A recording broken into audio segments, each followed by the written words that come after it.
Hello everyone! First time kong susubukan tong YouTube Shorts. Samahan niyo ako!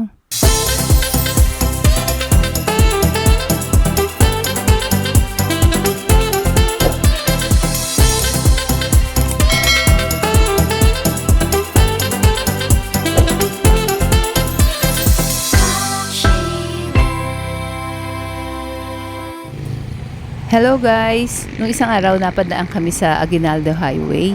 Di ba maraming mga gardens doon? Naisipan ko na bumili ng kahit 2 pots lang ng bulaklak na dadalhin ko sa cemetery. Pero day before, nakabili na rin naman ako yung mga cut flowers dun sa may area namin. So, bali, 2 pots ang nabili ko na 350 each. Di ba mura? Pero ang ganda niyan. Pakikita ko sa inyo. Pero ito yung mga cuttings naman na, yung mga cut flowers na nabili ko dito sa may area namin. Yung kulay violet, 6 stems, 500 pesos. Tapos yung white, bali 12 na 500 pesos din. Medyo pricey nung araw na yun nung binili ko. Tapos ito ina-arrange ko na sila.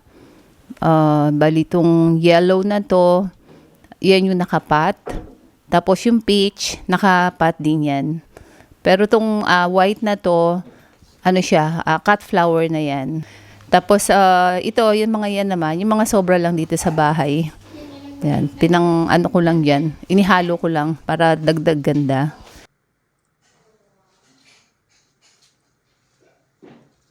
Hanggang dito na lang guys. Trial lang to sa YouTube Shorts. Sana lumabas na maganda. Thank you!